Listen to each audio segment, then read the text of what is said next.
is our pride.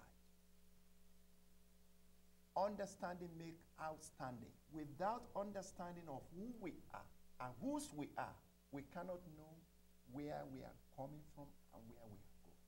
Well said. There is always the past, the present, and the future. What has happened in Africa in the days of the colonialism is a thing of the past. We know the gimmick that the European came with, bastardizing the religion of Africa, and now coming on the gimmick that we want to introduce religion. We know the adventure of Mungo Park, Mary Slessor, and all these explorers that came to Africa. And on the disguise that we are coming to Africa to introduce religion, what they did is to carve away the resources of Africa and demarcate Africa. And those are some of the issues that has been on over the year, but Africa has overcome. Our brothers and sisters are speaking in one term. Whether you belong to the French, the Portuguese, the Spanish, the British, they say, over, let us now come together. Right. And now let us speak the same language. That is where the unity starts. And when that occurs in the motherland, already God has already perfected the whole issue. The issue we need to do here now is orientation. Go to our brothers and sisters in schools. I have watched when I come to America. When a black man is successful, he wants to change his face. He wants to change his nose because he believes that me being famous all over the world, who am I to be associated with black? But black is the originality of human nature. Once that sink into the mind of our youth today, and that is the effort we have been trying now, and that is exactly what the African Union is now to be respected for. Thank you, Chief. Now, every schools in America must speak African language. Every schools in America must adopt the African culture, values, family values, respect. I have seen in the court here where a daughter will drag the father or the mother to the court. It's never done in Africa. When you rebuke you spank your child that he doesn't do well in school, and you come back home, the teacher and the parent unite together. Where do you find the parent taking the teacher to court because of creating an envy or pride or excellence for the children? I have seen and read here on television, a teacher corrected a student, and the next thing is to take a gun. The following day, I'm going to deal with that teacher. All those values, values of humanity, values of nature, values that God has created to make the envy of the black people is totally eroded. We have to bring that back. Yes. Thank you so much. We also, I forgot to mention that we also have, you can get to us through email, atlantavideoproducer@yahoo.com. And we have a brief comment, a woman saying that she hopes that we start teaching the 42 laws of Ma'at to the children so that they can clean up their spirits. And that's a very good comment. We thank you for that. We only have about 10 minutes left. Mark will speak to us before we go to the next call. Well, first of all, Hotep family. Hotep, brother. And I appreciate Brother Ray Hagan coming to the show. Thank you for having me. I constantly was at him, and he showed up. Some people say he wouldn't show. Some people said he was scared. For real? So this must be a ghost. Anyway, if you can pan over to my wife, we just recently got married. Please pan over to my wife, Carissa. Carissa, can you shoot the camera over there, please? Yes, thank you. Carissa, stand up, please. This is my wife. That's your queen. My brother. queen. That's Thank right. you, Brother Ray. Your nut to hemp, as they say in yes, take a look at it. The divine half. It's mine. No, thank you. You can pay it back over here, brother. Okay, but and I also want to thank Chief Tunde and Brother Anthony, and everybody on the panel for coming here, because what I really wanted to do was create African unity and African consciousness. Recently we heard Carton Pearson on the radio with Al Sharpton and talking about how that the preachers did a mind job on us.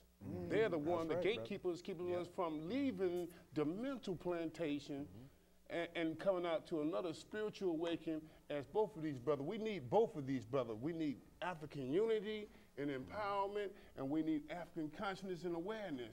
So my very focus on this show today was to get these two brothers together, get them inside the studio, and you take your pen down, because with Brother Ray Hagan, that's what I did. You know, I was listening to somebody did, I would write it down, I said, uh-oh. You know, it was true. So, and I appreciate the African Village for allowing this powerful brother to come and share his wisdom with us, because you can't stop him. He's on the move now. You know what I'm saying? The truth has been brought out, and you can't put it back in the bottle. That's right, brother. You know, it will never be put back in the bottle. So then I like to thank the chief, I like to thank Kamal and Black Sun, because we do need an army. You know what I'm saying? And I thank the panelists for showing up this over there as well. So, but I'm gonna make it short, because I always say, my father told me, he said, son, when he was living, he was a hard worker. My mom was, you couldn't say anything about my father. My mom would get on you herself. He said, son, it's better to be tuned in instead of broadcasting. So today, I want to tune in. I pass. All right. We want to thank you so much, and tell the caller to go ahead, and thank you for your patience. Caller, are you there? 5, 4, 3. Speak to us, caller. Okay, we'll go. We'll have to dub back. You want to speak, and then I need to ask him about Ray that. Hagan for making it official. He came on the Hill Israel show and said we needed an army. Y'all know how long Black Sun has been saying that, brother. Brother Ray, thank you for Well, it's real simple, brother. that. No matter what we acquire, Gotta protect. if we don't have the power to protect it, it's an exercise in futility. And if we try that without remembering what happened to Black Wall Street, Yes, sir. you see, I mean, he who forgets his past, brother, is doomed to repeat it. And while he said that, and we're going to go to a caller, but I'm so glad you said Wall Street, because when you said Wall Street, I thought Tuskegee experiment and a lot of other things. Recently, you may have heard on Yahoo News that they've now come out with a pill to make you, a birth control pill for the man. men, right? Oh. And the key of the birth control pill is it affects everyone but whites. Yeah. It affects everyone but whites. And let's not forget the question Let's of keep the it- Tuskegee keep it real, experiment. brother. Keep it real. And that question was, how do we eliminate blacks from the planet? Yes. And when we look at the world situation, they're trying to reduce the population of Africa by 90%. We have to be vigilant as we come together. We've got to be vigilant. See, brother, when you say stuff like that, you got to back up what you're saying. Well, you back See what I'm me up, saying? 'cause I'm Okay. You can't just, because see, just like we just mentioned earlier about National Security Council Memorandum 46. Yes, sir. You can Google National Security Council Memorandum 200. Okay, 200. Okay, and it says exactly what you're saying. Okay. Now, all right. Now, National Security Council Memorandum 200 was written by Henry Kissinger. See, and all you got to do is just type in Haig-Kissinger depopulation policy. Google it right now. Haig-Kissinger, Alexander Haig and Henry Kissinger. Read their depopulation policy. Read about Global 2000. And these programs are designed to eliminate not white people, but 75% of the world's non-white population by the year 2050. This is documentation, man. That's right. You see what I'm saying? So while we're talking about all the great things of if we just believe and we pray and we ask God to do this and do that, man, hey, while we're doing all that, Yes, yes. okay, and don't get me wrong, I'm a pastor. Yeah, I hear you. You see what I'm saying? Here is But- a message from Nelson Mandela. You see, whenever got about and 5 wherever minutes. You got about 5 Africa issue is discussed, I'm always very excited. Yes.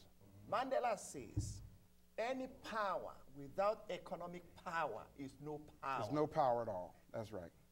Mandela, after becoming the president of South Africa in 1994, the white folks start fleeing South Africa. He said, no, I am not telling you to leave. You are the one to build South Africa. What South Africa needs to be, you have to be part of it. South Africa is hosting the World 2010, the World Cup. The economy of South Africa is spreading all over. The same thing we need in Africa. We need who is who to come over and develop Africa.